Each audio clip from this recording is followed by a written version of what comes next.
A very, very warm welcome to everyone to this evening's event in honour of Jo Cox. Jo was a student here at Pembroke in the 1990s. She went on to become the MP for Batley and Spen and was cruelly murdered 7.5 years ago. She is still deeply missed from British politics, which she would have continued to make a wonderful contribution to. However, this evening, in her honour, we have Alastair Campbell and Rory Stewart talking about collaboration across political divides. And to introduce them, we have Kim Leadbeater, Jo's sister, and now the MP for Batley and Spen. Kim, over to you. Lovely, thank you very much. Now, where's my little microphone? Will I put you off? Don't stare at me like that. Brilliant. Thank you so much, Chris. Thank you so much, Chris, the Master of Pembroke College. And thank you so much for hosting us again this year at Pembroke. It is really lovely to be back in Cambridge and back here with family and friends, old and new, for this very special occasion. Jo made no secret of the difficulties that she had settling in to university life here at Cambridge. As a working class northerner, it felt like a world away from life in West Yorkshire. But she battled on in true Jo spirit and was very grateful for the excellent education she received. And I think actually probably more importantly, if I'm honest, for the very special friends that she made during her time here. We had some very good times when I came down to visit her, most of which involved copious amounts of alcohol. So I probably really shouldn't talk about it. I'm just very grateful that there were no camera phones back in those days, or I think we would probably have both struggled to have any sort of career in public life. Moving on. It's wonderful to be back here to embrace the character and the traditions of such a special place. But I suspect that Cambridge has changed a lot since Jo graduated in the mid-1990s. In fact, I know it's changed because we went to Wetherspoons this afternoon. It was the only way we could get Dad to buy a round of drinks. I also managed to pick up a couple of pair of shoes in the charity shop just round the corner. You can take the girl out of Yorkshire. Indeed, the world has changed, and that includes politics. Sadly, we've seen some extremely difficult and divisive times in recent years, both in the UK and around the world. And there have been many occasions when Jo's words about having more in common than that which divides us have been set against a very bleak landscape. In my relatively short time as an MP, never has it felt so hard, but also so necessary to try and find common ground. Jo brought a unique combination of hard-headed pragmatism and deep compassion to the job of being an MP. She was a passionate humanitarian and a realist at the same time, always looking for solutions that were practical and achievable, and also always looking for ways to bring people together, not drive them apart. Qualities we need now more than ever. And coming together across lines of difference is the theme of this year's Memorial Lecture. Which brings us on to our fantastic guest lecturers for the evening, because again, in true Yorkshire style, we bring you not one, but two brilliant speakers. I like to think of it as a Yorkshire bog-off. I'm sure they need no real introduction from me, as they are both extremely well known. But through their brilliant podcast, The Rest is Politics, they are the embodiment of showing that we often do have more in common. And even when we do disagree, we can and should try and do so with respect and civility. And I think they manage to do that most of the time. I'm a massive fan of theirs. We actually went to see their live show in Blackpool earlier this year. I think there's somebody else in the audience who was there as well. And we actually stayed in the hotel at Blackpool Football Club. Who knew? So I'm not sure if we will cover any football tonight. As a Huddersfield Town fan, I think it's probably safer to stay with politics, as we're not doing very well at the moment. And I'm also fairly confident if there are any Burnley fans in the room, they may also want to stay clear of talking about football. Let's see. Anyway, thank you so much for joining us. I know it's going to be a really special hour together. So without further ado, ladies and gentlemen, I give you the wonderful, the brilliant Alastair Campbell, and zooming in from goodness knows where around the world, Rory Stewart. And I think, Alastair, I think you're going to go first. I will. Fabulous. Enjoy your evening. Thank you.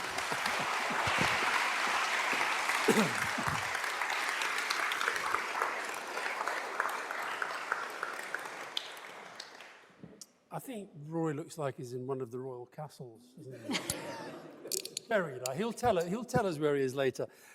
Look, it's fabulous to be here. And first, I think I should probably start by posing a question, as we're at a university. Although the last time I was here, the Master was the head of MI6. I'm glad to see we've gone a bit more Labour. Ex-head of MI6, beg your pardon. So the question I want to pose is, when is a lecture not a lecture? And the answer is, it's when the theme of the lecture is about cross-party collaboration at a time when two people of very different politics and very different backgrounds, as Kim said, have come together to present this podcast that is, doing quite well, not least because people like Kim tell me every week how much they love it. But as this is a memorial lecture, I want to start with another question. Why do we bother remembering people? And it's not just because we miss them. It's not just so that families and friends can have something to cling to and feel that in some way their loved one is still here. It's also because of the influence that comes with legacy. Why do we have these amazing debates about statues and who's worthy of a statue? Why do we need isms for people that we want to cling to, remember for their politics and their philosophies? And I think that today, in this world of populism and polarization, and with so much division, conflict and fear all around us, we need the influence that comes with Jo's legacy more than ever, and especially that central message, more in common. Now, there's a terrific, I don't know if you know the satirist Bremner, Bird and Fortune, but there's a fantastic Bremner, Bird and Fortune sketch where a panel of MPs are sitting in a studio, slagging each other off, tearing lumps out of each other, at which point one of them suddenly has a heart attack and drops dead in his chair. And the rest of them immediately go into falling tributes about what a wonderful politician he was and a wonderful man. And there is, I think it's fair to say, a certain hypocrisy in death, and we're all occasionally a bit guilty of it. But Jo's brand of politics was to avoid the hatred while people were living, so that the risk of hypocrisy in tribute might also be avoided. And it helps to explain why the tributes to her were so warm, so sincere, and so Jo Cox. And it was interesting how in the many, many, many obituaries that were written, the names of Tory MPs kept cropping up, not merely through their tributes, but because she had worked with so many of them on specific projects and campaigns. Now she was Labour and she was Yorkshire, reflected in the red and white roses on her coat of arms in the House of Commons against the backdrop of the colours of the suffragette movement. But neither her politics nor her background ever limited her views of who and what could bring benefit to the causes that she believed in. So, at the height of the Syrian civil war in 2015, she teamed up with Tory MP Andrew Mitchell, currently International Development Minister, writing and campaigning jointly for, amongst other things, civilian safe havens. She launched and chaired a Friends of Syria group and again made sure the approach was all-party and all the more effective for that. And she won not just MPs across the aisle to her cause, but celebrities, none other than Michael Palin, Daniel Craig and George Clooney. And in the wake of the Chilcot inquiry into the Iraq war, we don't need to dwell too much on that, she worked with Tom Tugendhat, now Security Minister, on a report aimed at building consensus for learning the right lessons. Now, you'll hear many a Labour activist boast that they have, quotes, never knowingly snogged a Tory. I may have occasionally said something similar myself, though perhaps in more Malcolm Tucker-esque formulation. I don't know whether Jo did, but I do know she worked with them and all the causes she believed in for the common good. And you'll occasionally hear it said of an MP that they are too nice to be in politics. Jo was living proof that being nice and being effective in politics are not necessarily mutually exclusive. We have to remember that and draw on it. Because the sad truth is that our politics has got worse, not better, in the 7 years since she was killed. Not least thanks to social media and to the desperation of mainstream media who feel their grip is weakening amid the atomization of debate via the technological revolution. Our politics, I would say, has become nastier. The public debate has become less serious and more polarized, and more people have been drawn to extremes. We meet, after all, in a week in which first Millet in Argentina and now Wilders in the Netherlands have won their national elections. I think it's fair to say that Jo, that's Oxfam Jo, Save the Children Jo, Britain in Europe Jo, who, by the way, wouldn't be happy about you drinking in Wetherspoons because the guy backed Brexit. Thank you very much. Never go in Wetherspoons, me. Burma Campaign Jo, Maternal Mortality Campaign Jo, White Ribbon Alliance Jo, Freedom Fund Jo would have found both these results somewhat alarming. Wilders' overt anti-Islam stance especially so. She would have been absolutely heartbroken at what's happening right now in the Middle East. The final questions she tabled as an MP were about the suffering in Yemen. One of her last pieces of work was her contribution to a report by the charity Tel Mama entitled The Geography of Anti-Muslim Hatred, Investigating Islamophobia. And the report was dedicated to her at its launch on 29th of June 2016, a month after the referendum that she never lived to see, but the result of which I think would also have done considerable damage to her mood, morale, and her politics. A fervent supporter of the Palestinian cause and of the two-state solution, a constant voice calling for the lifting of blockades of Gaza, she'd have been heartbroken at the Hamas attacks of October the 7th, the taking of innocent lives, the kidnap of innocent children, and certain that it would be counterproductive too. And she'd be heartbroken at the scale and severity of the Israeli response, the loss of so many civilian lives, the scale of the humanitarian collapse, and the failure of the world thus far to halt it. But amid all that emotion, she'd be asking herself, what can I do to help? And then she'd have done it. Now, on our podcast this week, and I'm going to bring Rory in a minute, we had as our guest a former Spanish Foreign Minister, Arantxa González Leia, who reminded us of a wonderful quote by former European Commission President Jacques Delors. Don't be a pessimist or an optimist, he said, be an activist. That was Jo. Activist in life and, thanks to the causes and campaigns she's inspired, like the Great Get-Together, activist in death, not least here at Pembroke, the Jo Cox Studentship in Refugee and Migration Studies. And, of course, in Kim, her sister, her successor as MP for Batley and Spen, we see another part of Jo's legacy. The same passion and positivity, the same commitment to people and place, and the same belief in the importance of alliances beyond obvious political tribes.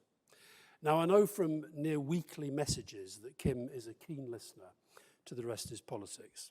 And I think Jo would have appreciated Rory and my motto of disagreeing agreeably.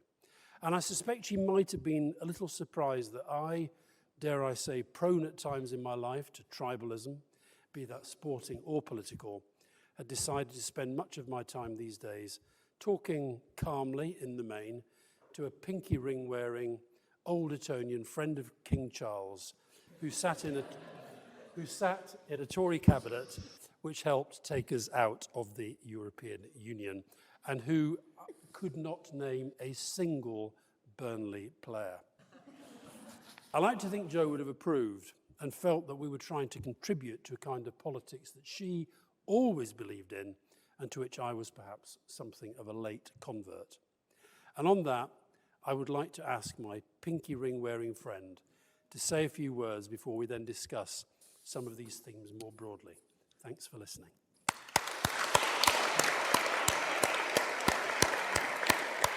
Well, thank you all very much for having me. And I hope you can all hear me clearly and see me clearly. And I'm sorry not to be with you. I was in Carlisle in my old constituency this morning and rushed down on a very delayed train. And so I'm really pleased to be with you, but it's been a bit touch and go. And I'm sorry that it's virtual, not in person. I mean, I think what Alastair said is incredibly important. And I'm going to be a little bit, going to take 5 minutes to be maybe a little bit more theoretical than Alastair in honor of the fact that we're sitting in a university. Because I think that what Jo Cox is getting at in talking about what we have in common is something very, very fundamental to what makes for a healthy democracy and something very fundamental about some of the challenges of the modern world. And I want to begin with 3 thoughts about what's going wrong with our democracy. My instinct is that our democracy is not just being challenged by populism, although that's very extreme. As Alastair says, we're talking at a time when the results in Holland and the Netherlands are staggering and deeply disturbing. The results in Argentina are very disturbing. The polling of Trump is very disturbing. But there's a worse problem, which is that our democracy in general doesn't seem to have the institutional strength, the credibility to pose an attractive alternative to populism. It's shocking that politicians that we would traditionally have admired as diligent and serious people are being outmaneuvered by figures as shocking as Geert Wilders and Donald Trump. So here are 3 things that I think are wrong with politics, which relate a little bit to the themes that Jo pursued. One of them is I think we live in an age of surreal detachment.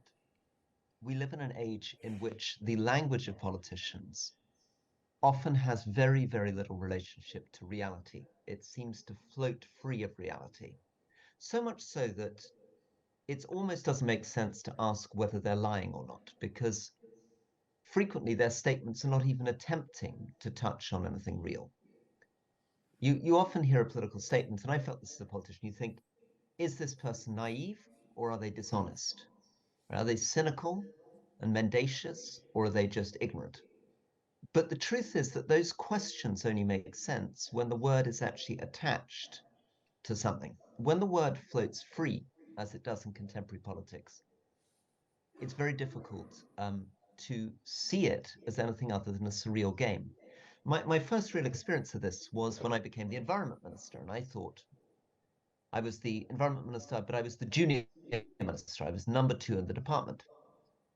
And I turned up on my first day and I thought, this is very exciting. I'm going to be able to plant 300 million trees and clean up the air and get the poo off the beaches and sort out the national parks and all this kind of stuff. And I went in to see my boss, the Secretary of State, and she said to me, Rory, I want a 10-point plan on the national parks. And I said, great, I'll spend 4.5 weeks. I'll get all the chief executives of national parks together.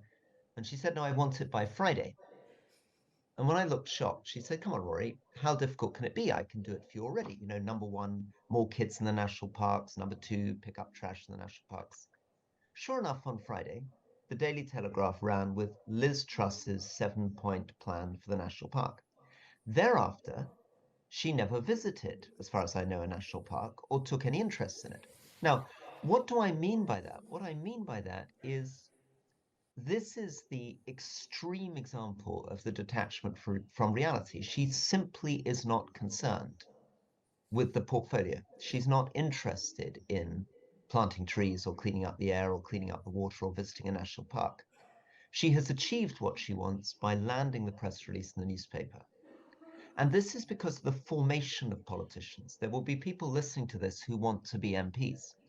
The truth of the matter is that with a few distinguished exceptions, including a distinguished exception sitting on the stage at the moment, but by and large, most MPs go through a brutal and humiliating experience that lasts for almost 10 years of trying to get selected for a seat, during which time They are forced to demonstrate their loyalty to the party in the most humiliating fashion. They're marked on how many leaflets they push through doors. They have to post dreadful kind of selfies themselves weekend after weekend. They're watched on how many local media appearances they do. And the result is that they are not valued for speaking fluent Chinese or having worked for Oxfam or having views on the Syrian conflict. They are valued on their ability to get a leaflet through a door without having it taken off by the letterbox or bitten by a silent dog.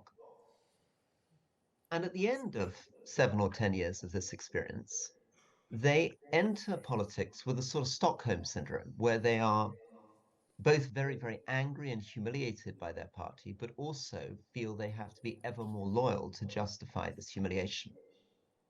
So that's the first thing. The second thing, I think, is that this creates a sense of a politics of panaceas, of instant solutions. And the third thing, I think it creates a institutional rigidity, a stubbornness, a sclerosis, a sense in which our institutions don't change. And the solution to this, and this is what I think Jo is getting at, is to try to understand that politics, and here I'm going to borrow from what Alastair just said. He was quoting a rancher who said, politics is not about pessimism or optimism, it's about activism. I would say that politics is not about the left or the right, it's about activism.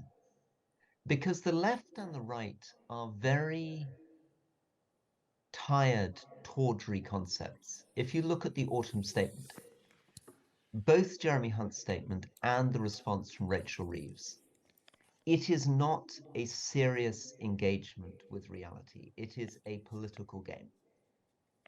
Both of them are asking themselves primarily, how am I going to land the headline in the newspaper? And that is very, very, very dangerous. Very dangerous in a world of social media, very dangerous in a world that's getting ever more virtual. Dangerous also in a world that's becoming idealistic but unmoored. A world where we can see in the standoff currently, and there will be many people in this room on either side of this, there will be people listening to us who have been marching in solidarity with Israel. There will be people in this room who've been marching in solidarity with Gaza. And there will be people in this room who will be talking a lot about these things without deep, granular connection on the ground. And that's true of me too. I'm aware of that. I'm aware that when I talk about climate and the environment, I'm often posturing. I'm often taking a position without a deep, complex, granular knowledge. Why is this a problem? And I promise I'm coming to an end here. It's a problem because some of the most difficult and fundamental problems in our society are problems which have no political return. One of those examples is prisons. Another of those examples are the homeless. Another of those examples are people in asylum centers. And the final example is the vulnerable elderly. In every case, you have a situation in which the public is not awfully interested. In the case of prisoners, the public's not just indifferent, it may actually be actively hostile towards prisoners. And the situation is very difficult to get your head around. Therefore, the temptation of a modern politics, which is detached, which is about panaceas, which has an institutional sclerosis, is to ignore these things. Which is why I think the litmus test for an incoming Labour government, and it will be a Labour government, is not going to be about the issues of Gaza or the issues of green growth. The litmus test is going to be, how do they approach the issues which do not fit the right-left narrative? How do they approach the issues which the public is not pumped up about? How do they approach the issues which don't get media interest? How do they approach the issues which no SPAD is ever going to say to them before they stand up in the dispatch box, this is the line they need to land? How do they approach prisoners, How do they approach asylum seekers? How do they approach the homeless? How do they approach the vulnerable elderly? And there, I think, the message that Jo gives us is to understand that saying that we have more in common is not a grey, blurred compromise between right and left, whose only merit is being in the middle. It is instead about harnessing the energy of both the right and the left and bending it. There's a pre-Socratic philosopher called Heraclitus. He talks about the way that a bow is bent. You take the stick, you bend the left and the right, you attach a string across it, and the center point is the center point of the string now. And the center point of the string has the power to release that arrow because it's harnessing the tension between right and left. I think in a way, what makes our podcast work is actually the tension. People don't really understand this. They think it works because we disagree agreeably. Actually, I think what's interesting about it is that we are quite different people with quite different views, and that actually it's at its most powerful when Alastair on the left, me on the right, somehow find that moment on the bowstring, or for Alastair, who's more of a musician, maybe the moment on a harp or a violin or a guitar, where the tension actually is what creates the force, what creates the beauty, what creates the music. Thank you very much indeed.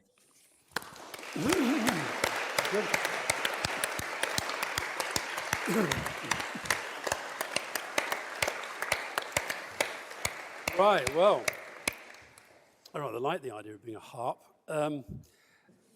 First of all, Rory said something there about there'll be people in the room who want to be MPs. How many people in the room think that they might at some point want to go into elected politics?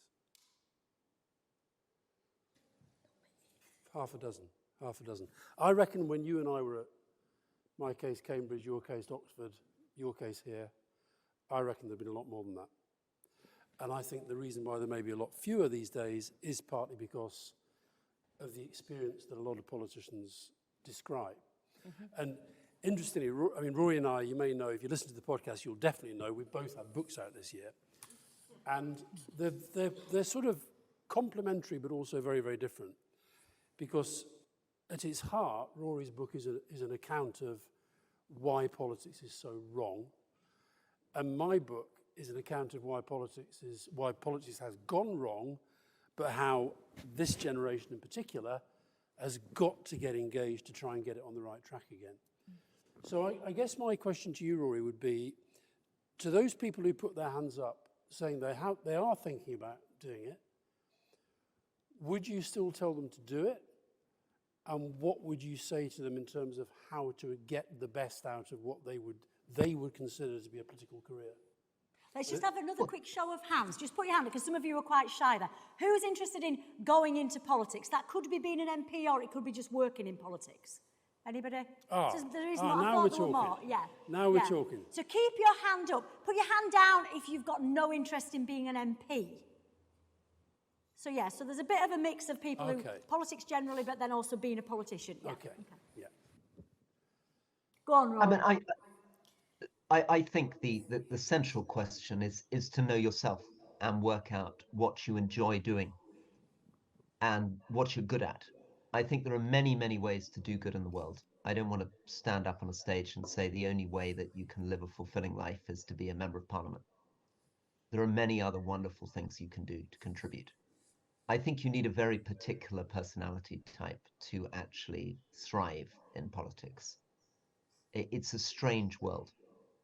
The people that I really admired, who I thought did well on my side of the house, the Conservative side of the house, were either people with extraordinary humility. So I had a boss called David Gork, who really was very, very good at not worrying too much about how he looked or what people thought about him, and listening. Or people like Ken Clarke, who was just incredibly laid back. I mean, he was the father of the house. He'd been in 50 years. He just thought the whole thing was hilarious, and he really enjoyed turning up in the House of Commons, and he didn't mind that everybody was weird and was stabbing each other in the back, and they were always stabbing him in the back. He just kind of rolled with it. He enjoyed it. But I think the risk with modern politics is that there's another personality type which prospers, and that's the sort of Liz Truss, Priti Patel personality type, which I think is very worrying. It's a personality type, and I think Boris Johnson was an aspect of this, which is sort of irrepressible, completely unembarrassed, slightly robotic, and ultimately sort of shameless, approaching the whole thing as a game. And they're promoted very quickly in the system, or they were promoted actually by David Cameron, Liz Truss and Priti Patel. Matt Hancock was another example of the same trajectory, Esther McVeigh.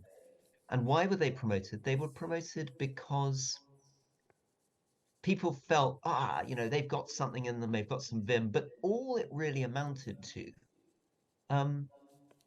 was a form of sort of reckless energy, totally detached from patient attachment to the world. And I think as the world becomes more difficult, in a way, these characters, and populism is just an extreme version of these characters, become more and more appealing because people sort of give up on being able to do the patient work of improving things. They just want to throw a hand grenade at the system. And basically, in a sense, Liz Truss is nostalgia for a hand grenade. Liz, is that... Don't call me Liz. Why am I struggling with names tonight? I'm losing the plot. I don't mind you calling me Jo, but I don't know. call me Well, I bloody always Liz. do that. But do you think, does that chime with your experience of Parliament? Yeah, very much so. Both what Rory said earlier and what he's saying now? Yeah, I think so. I think you kind of stop being a human being. And But you have to. See, well, I'm desperately trying not to, but it is really hard. And that's because there's a lot of pressure on you. And there is that thing about conforming people said to me, the main thing people said to me when I got elected was don't change. They said, stay true to yourself and just don't change. And I really, really I've tried not to. And I've tried not to think, but you do find yourself thinking, right, okay, what does an MP do in this situation? Or what does a politician do in this situation? What does a Labour politician do in this situation? And you lose sight of what would Kim do in this situation? What would I do? What is my heart telling me? What is my moral compass telling me? And I really try, and so I push back against, being part of the system just because this is my job. I'm still who I was. But you're now a whip. I am a whip. I am the worst whip ever. So I am the least disciplined person. Just ask mum and dad. If there's rules, I'm going to break them. So, I am the worst whip ever. But yeah, that is one of my responsibilities. I liked what, and I thought it was accurate what Rory said earlier on about that. This sort of identity is really interesting. So when I stood for election, they don't call you by your name in the Labour Party. They call you the candidate. And I just found that really, really uncomfortable. I've got to tell you, it's worse than that. It's worse than that. Behind your back, they call you the legal necessity. Exactly. Totally right. So I was like, whoa. I am not the candidate. I am Kim, and I have a name, and I have an identity, and I have a bit of a personality as well. So, but I found that really hard. So it's what you become when you get those two letters after your name. And it does happen in other careers as well. I mean, I think I always talk to the police about this. As soon as you become a police officer, you're not a person anymore. You're not a human being anymore. You're not a dad or a mum or a sister or a brother. You become that person. And I think I find that really, really challenging. I mean, you see, I keep trying, maybe I'm just overly romantic, or I hold on to a more positive vision of the experience that I had, which I've got to say doesn't chime with what I felt and wrote at the time. I mean, the thing about keeping a diary as I do, I realise now looking back, I was miserable and depressed and angry a lot of the time I was there, but I'm very, very, very, very happy that I did it. And I always want to look at the positives in what we did. It's like when we talked to, Rory and I talked to Julia Gillard on the podcast, and I asked her that question, if she was with an 18-year-old young woman who said, I'm thinking of going back into politics, but I see the abuse, I see the horrible attacks, I see, people being murdered, I see the viciousness that we're seeing now with MPs being attacked at their constituency offices if they didn't vote the right way on an SNP amendment, etc. And I said to Julie, would you say to that 18-year-old young woman, do it? And she said, 100% without a doubt, because I look back on my career, she said, and I don't think about all the bad things. I think about the fact that I made it to Prime Minister and I was really able to make change. And I sometimes, think with Rory that, it's hard for, because I spend quite a lot of time with him knocking around the place. It's a bit like when I'm knocking around with David Miliband. Everywhere I go with David Miliband, people say, oh God, I wish you'd won. Oh, I wish you were Prime Minister. And Rory gets a bit of the same. Yeah. And, that's very, very frustrating. I mean, Rory's got to carry for the rest of his life the fact that he lost to Boris Johnson and, who has since done incalculable damage to our country and to our politics. But that's an interesting point because, I remember when Rory, when you were going for the leadership, you tried to do things differently. Yeah. And the reality is a lot of people don't want to hear the truth and the reality of how hard some things are. And Johnson was the architect of the three-word slogan. And tell me what in life can be solved with a three-word slogan. But that's what people want. And it is about the pace of society, and it is about the generation that's growing up now.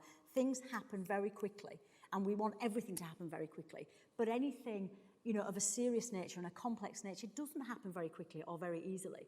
But when you try and explain that to people, that's not good enough. And I admired the way that Rory did that. But sadly, that wasn't what people wanted to hear. Rory, what are your reflections now, looking back at that period and what you learnt from it?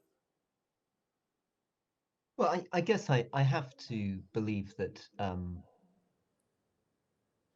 it's possible to be a successful politician and a decent politician. And there are such people. I think President Obama was one of those people. I think President Biden, in his way, is one of those people. I think one of the lessons is, if you look at Biden, who's been a pretty successful one-term president, as you keep pointing out, is that it's not primarily an intellectual game. It's not about explaining every problem, analyzing every issue in public. In a way, what makes Biden successful is that he knows how to get stuff done. And he doesn't mind being a bit kind of folksy, a bit kind of sort of off beam to do it. So I think I'd want to say that I have a huge amount of admiration for politicians who manage to sort of carry it. I think, your friend, Tony Blair, clearly could carry it. Gordon Brown struggled. Theresa May struggled. And in some ways, I've got a lot of sympathy and admiration for Gordon Brown and Theresa May. I can see, I can feel their pain. I can feel their seriousness. I can feel their commitment. So I obviously I'm sort of circling around a subject, but you're right. It can be done. It's just awfully difficult, and the surrounding culture, as Kim says, makes it more difficult than it's been for a very long time, because the incentives of the speed of the modern world, of social media, of campaigning. I mean, it's not just social media. Somebody pointed out to me this might the average soundbite from a US politician in 1956 was 220 seconds. By 1980, it had reduced to 23 seconds. So this wasn't just a story around social media. It's a story about the fact that the modern world is all about marketing and advertising and productization. I'll give you another stat. In 1974, the positive to negative ratio in the British national press, I don't know how they defined it, but it was defined, every story was defined as broadly positive or broadly negative. It was 3-to-1 positive. And by, I think it was 2003, it was 1 positive to 18 negative. So that's a cultural shift that, again, I think puts people off not just going into politics, but even wanting to engage with politics. And I was just doing, we were speaking to a young reporter from Varsity, and who said she was 20. So I was thinking, she's only known this lot. I was in a primary school the other day, because my next book is Politics for Primary Schools. I'm really trying to start them young now. But I think it's important because I think Yeah. political education in this country is so bad. But this girl in this school, she said to me, has politics always been this bad?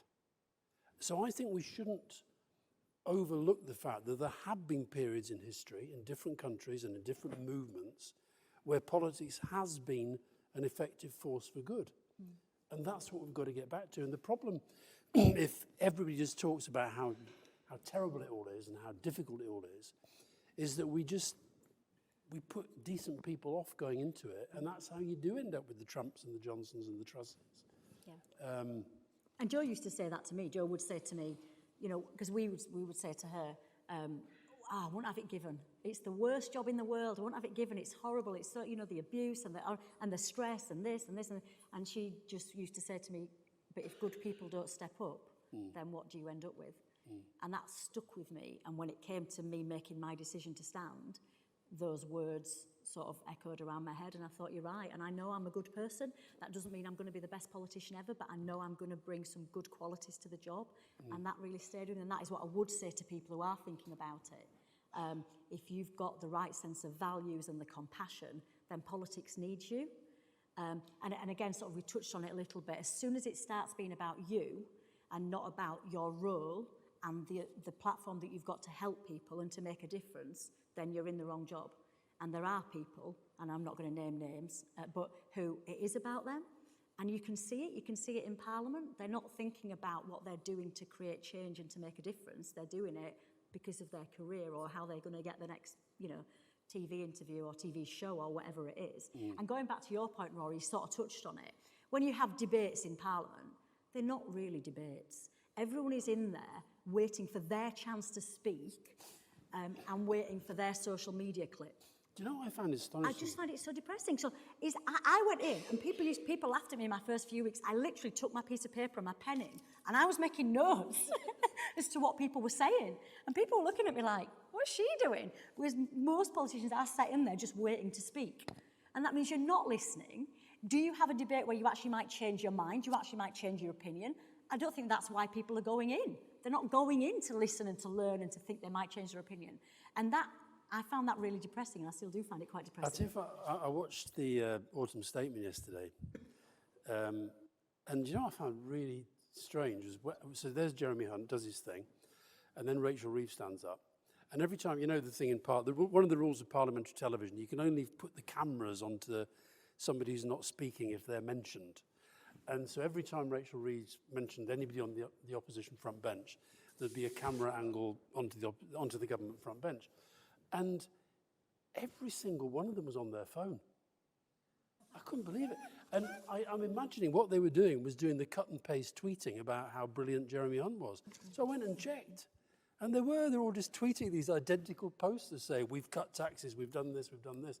And that's the stuff that I think, look, I guess, and I sometimes get the blame for doing that stuff, the kind of message control. I've got to tell you, Jo, back in my day, you wouldn't be allowed to wear that dress out on a public platform. Oh, really? Why not? Because it's blue. Thatcher. I know. That is the absolute... I did think about that, but it's a nice one. No, you're right. But so, you know, but I just think what we tried to do was to bring discipline to a message, but not total conformity. And I think what we've got now is this, you know, literally Sunak every day is pumping out these, I don't know if he sees these messages on his social media, but they're just, they're awful. And I think they're counterproductive, but they wouldn't be doing them if they didn't think they were effective. So, Rory, what's the... You're getting bored? You're looking away there. Is that one of the children? No, I'm sitting. Or was that His Majesty coming in to say dinner's ready? No, Where are you? You got to tell us where you are. I'm going to get into where I am. You know, that's not fair. Looks posh. But I'm not in a royal castle, that's for sure. You're not. It looks very nice. Is it a hotel? Thank you. Alistair, I'm not going down that thing. I'll show you my pinky ring, but I'm not going into there. Should we have a vote about who thinks he should tell us where he is? Hands up who thinks Rory should tell us where he is. Hands up who doesn't. Rory, it's a landslide. They want to know. Luckily, I can't see the audience, and I also don't believe it's all fake news. Alistair, I think, you know, you've put your finger on obviously the big question, which is how do you both have hope for democracy and acknowledge just how bad things are. And you know, we're all moving around and oscillating because, I mean, listen to yourself. One hand, you're saying writing books for primary school children. On the other hand, you've just told us how awful it is watching everyone on the front bench on their phones. I would ban phones from So would I. the chamber. I would. They shouldn't be able to take phones into the chamber. There is no reason. It's really rude. But since, you know, I got in 2010, and even in 2010, everyone was on their phones all the time. Yeah. They would only look up if they thought they had a chance to speak. The only problem with that is, and I've got Omar from my team here today, and often I will text Omar from the chamber going, "Can you bring me a sandwich?" So I'm kind of half in favour of that. Well, we weren't allowed food in the House of Commons. That's also obviously changed. So. No, I don't eat it in the chamber. That would clearly not be acceptable. But yeah, it's like you don't get a chance to eat or drink or anything. So it's like, so yeah, I'm kind of half with you, Rory, on that one. Oh dear. I'm 100% with you. You could send a little note with the doorkeeper to get your Yes. sandwich. Yeah. Or you could get your own sandwich. That would be another. Go to the tea room, get your own sandwich. Rory, did you But know- anyway, so can I come back to a kind Yeah. of again, sort of, there's a lovely idea, I think, in Aristotle, where he talks about what he calls euelpsis, good hope. And what he means by that is it's hope that is grounded in reality. So I think in terms of what we're talking about, you need to have a really good analysis of what's wrong. You shouldn't be starry-eyed. You shouldn't be convincing young people to enter Parliament by lying to them. Otherwise, you're a bit like Kitchener telling people to sign up for the First World War. You know, your country needs you, it's all going to be great. In fact, there were many people in 1915, 1916 saying, no, don't go around there actually telling people what it's like in the trenches. You might put people off joining the army. So I think you've got to be brutally honest about how bad things are in order to change them. But you have to do it with a sense of optimism. You have to be describing the bad in order to drive change towards the good. And I think that's the difficult challenge. Yeah. Rory, let me ask you another question which is about friendship. Did you feel you made any, what you would define as genuine friends in politics? No. No. I mean, there's a lovely Lyndon Johnson line. He says, if you want a friend in politics, get a dog. Yeah, dog, yeah. No, I found it very weird. There were a lot of people who I felt I could have been friends with if we weren't politicians. People who I thought seemed nice, and then they would suddenly, I remember a couple of people I thought I was quite friendly with, and they'd come over for dinner, and we'd meet each other's kids, and we'd go for walks the weekend. But then when they were behind a candidate for the leadership election, they started ringing me saying, as a friend, I'd suggest you endorse this candidate immediately. And then the next one would ring, as a friend. And I realized they were all sitting with the whips and a bank of phones. And they'd obviously said to the whips, Rory's one of my friends, so don't worry, I'll get him to endorse the candidate. And they'd forgotten that, so obviously 3 of them had signed up with the same line, selling it to me. No, it's I came out really liking David Gauke. I liked Ken Clarke. I liked a guy called Richard Benyon. But there's very, very few others I'd want to see. Do you think podcasts are better for friendship than politics, Rory? Yeah. I mean, I think it's been. I mean, it wasn't very convincing, was it? If I can make it, no, but if I can make a final, I mean, I think it's you're being very patient with me because I'm stuck up on a screen, and the audience, I'm sure, wants to hear more from the two of you. But if I can throw in a final thing, I think it's been lovely, the podcast. I mean, Alastair and I are unbelievably different human beings, both in our own ways. And I think if you listen to us on our own for an hour and a half, you'd get really fed up. You wouldn't want to listen for many weeks. I think the secret of it is that it's 2 of us. And the secret of it is that we are very different. And we're different not just in our politics. I think, sometimes critics say, yeah, but they sort of basically Remainers and they don't like Boris Johnson, so they agree on everything. We're very different in our whole family lives. We're different in our personalities. We're physically different. We're different ages. We've got completely different interests. Alastair is very serious about music. He's incredibly serious about sport. I'm completely tone deaf. I would say I can't tell one end of a football from another if I wasn't vaguely aware that it was round. But the but nonetheless, I really feel that I am developing a friend, and I think one of the reasons for it is that Alastair is somebody you can ultimately rely on. Unlike these people I'm criticizing in the House of Commons, if you do have a problem at 3 a.m, he would turn up to help you. He'd turn up pretty grumpily, but he would be there. Can I just interrupt the bromance for just a second here? Yeah. So I play on the women's parliamentary football team. I play very, very badly because I'm not very good at football, but actually it's a cross-party team of women and different political parties, female journalists and members of staff who work for MPs. And I have to say there is a real sense of friendship in that team. So Tracy Crouch plays. Tracy is a Conservative MP who was... She's like Rory, she's not really a Tory anymore. Well, yeah, there is an element of that. But you know, and I would say I've got a friendship with Tracy. You know, will it end up being a lifelong, deep and meaningful friendship like I've got with my friends who are here tonight? Then probably not. But I would say I've got a friendship. There's a couple of Lib Dem MPs who play, a couple of SNP MPs who play, and we are friends. And actually, when things have happened, they have texted me in the way that a friend would and said, "Are you okay?" And so I think that there is a friendship there. The challenge comes when you get towards the general election, which is what is happening now, when we suddenly become enemies. Not enemies, but do you know what I mean? We suddenly have to retreat into our camps because we want to get re-elected. And that, I think, is really challenging. But had I met lots of those women away from politics, I think I would have been mates with them. And I think that's really nice. And again, it's finding that common ground. So for that 1 hour a week at this football training session, it's not actually about the football at all. It's about coming together and sharing the stresses of the week and just decompressing and having a little bit of time to connect on a human level. And I guess that's where the friendships are built. But the reality of the job is you don't have much time to do that. Therefore, developing friendships can be quite challenging. So I left Downing Street 20 years ago, and I've sort of dipped in and out of lots of different things since. But I've been very surprised by some of the friendships that I've kept from that period, and by some that I've lost. Some I've lost through death. Quite a lot I've lost through death, not least your lovely sister. I've lost a lot through people just drifting away. But I've been really surprised by some of the ones that I wouldn't necessarily have thought I would have stayed very close to that I have. Including, I've got to say, a couple of Tories, which is a bit weird. And I'd say one of my closest friends actually was Charles Kennedy, who was a different party, different tribe.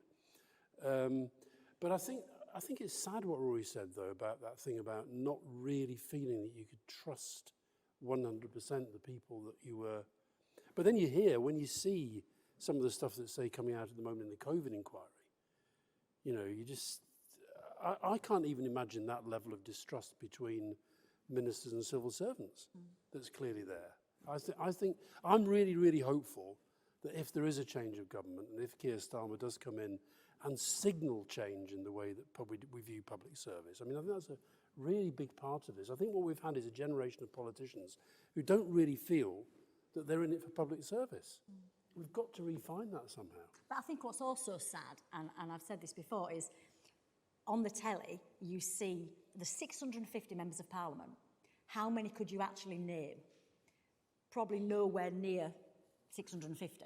No. And so there's a lot of really good MPs, backbench MPs particularly, who are just getting on with the day-to-day hard work, looking after their constituents, slogging away, putting the hours in, helping people, and you never hear about them. You never hear about them. So you see the scandals and you see the bad stuff. But that's because they don't play the game that Rory's talking about. They're not Priti Patel working the media. They're not Liz Truss. Yeah, exactly. And how does that change? And you've both talked a lot about the media and social media, and that's a massive part of it. That is a massive part of the problem. Going back to your ratio of good to bad stories, how many stories are covered where we've had a really good result, where we've helped someone in our constituency? You get it in the local newspaper, I have to say, where I am, but you don't get that as a narrative, do you? But don't you think that the current politicians, could learn something from... I mean, both Rory and I have been utterly shocked by how big this podcast has become. Genuinely shocked. The week of the Hamas attack, October the 7th, we had 2.5 million downloads, which is mad for two blokes talking about politics. It's all we are, right? Now, I think that one of the reasons why quite a lot of, including, and by the way, when we did the Albert Hall, when we filled the Albert Hall in no time at all, 30% were under 30. So why is there a generation, or part of a generation, that is willing to listen to two people who are very political, who are identified as politics, and to some extent as media as well, but I think they're doing it as a rejection of what they see as politics and what they see as media. Totally agree. Why aren't politicians and media thinking because you're not in it anymore. Yeah, but why does That's the thing, you're not surely in it. It's a So lesson you for can the people in it. No, I agree. So you can speak with an honesty and you can speak with an openness that the reality is, if you are a politician, it's very hard to do that for lots of different reasons. But why? I don't believe No, that. no, Alastair, I think you sort of know why, don't you? I think you do. Because you tell us not to. No, I don't. Exactly. I You don't.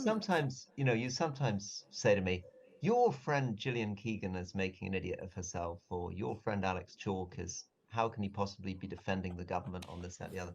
But the truth is, it's because somebody less professional, less serious than Alastair is sitting in number 10 as your successor, saying, you are in the cabinet, your job is to go out there and defend the government, and you can't be. Yeah, but it's the way you do it. It's like I can remember when we had John Reid and Jack Cunningham and Margaret Beckett, Chris's colleagues when he was a splendid cabinet minister. But they were the people, Chris will remember this, that, whatever the wicket, you gave them the kind of the line, right, which you all get when you go out and do these interviews. But they went and they digested it and thought about it, and then they didn't sound like robots. It was coming from a place that was real. And I think that's what we've lost. I think people have misunderstood what we did in terms of that sort of command and control communications. Added to which they've misunderstood that the pace of change since then means it doesn't work anymore. It just doesn't work anymore. If you don't have that sense of authenticity. I mean, if I were in charge of government communications now, I don't think I'd do this thing of every morning you put a minister up to do 13 interviews, where they just, hands up who listens to them every day. You're a bit of a nerd. Get bit alive. geeky. Hey? Okay, cool. Hello. So, I mean, I just think people it's part of the problem. Yeah. And so that's when they do think, oh, well, I'll watch I'm a Celebrity instead. Or I'll do what I do, listen to music. And I think until we rebuild that sense of, this is important, this matters. How many people watch the Autumn Statement live? You see? It's a big thing in the national life. Hardly any, and these are, reasonably well-educated people. So, that was a joke, by the way. Someone looked really offended at that. So, how do we've got to rebuild that. And I do think it starts with kids, by the way, because I think that whenever I go into schools, I do find them more passionate about politics than a lot of adults, and they're not yet as cynical. No, but I think you touched on it earlier on. I think we had a chat about it as well. For me, the political education piece is really important. Teaching young people, and again, I agree with you, let's start in primary schools, about the system, what the system looks like, how it impacts your lives, who makes decisions about what affects your lives. Like the stuff you get as an MP, and Rory will relate to this, I'm sure, you get dozens and dozens of hundreds and hundreds of emails about things that are nothing really to do with an MP, because people don't know what an MP does or can't do or is able to do. People don't understand, lots of people don't understand the role of a counsellor. We get stuff which really is police matters. We get stuff that really, and you can signpost people, and that's a good thing that you can do as an MP, and I'm very happy to do that. But people, and you can't, and this is the other thing I'm clear about, you can't blame them, because no one's ever told them who you go to about your potholes or who you go to about whatever, So that thing about political education, understanding the system, understanding how it works, and when I was knocking on doors during the by-election, it really struck me. I thought people were going to ask me lots of really difficult policy questions about things, and they didn't. They just wanted to have a chat about their day-to-day lives, and they raised stuff with me that actually they didn't know that they should go to the council about that, or they didn't know they could go to Citizens Advice Bureau, or they didn't know, you know, so just understanding the system more, I think would make people more engaged with it. And that has to start with education. I was chatting to some of the guys from the Labour Union earlier, the Labour Students' Union earlier on, and, you know, they did a little bit of politics in school, but not very much. So unless you then choose to study it, no one's telling you about this system. Therefore, why would you engage with it? Now, listen, we've blathered on so long. Rory, do you need to go? I don't need to go. I mean, I've got a final thought on this question of education. Final thoughts, then we're going to take some questions, because Okay. Yeah. Go on. Well, let me just sort of final thought on education. I think education is at the heart of all of it, and I think it's partly about, as Kim says, telling people about what politics is, but it's also about encouraging people to be citizens and encouraging them to talk about something which is very difficult to talk about, maybe, in school, but it's about morality. It's about integrity.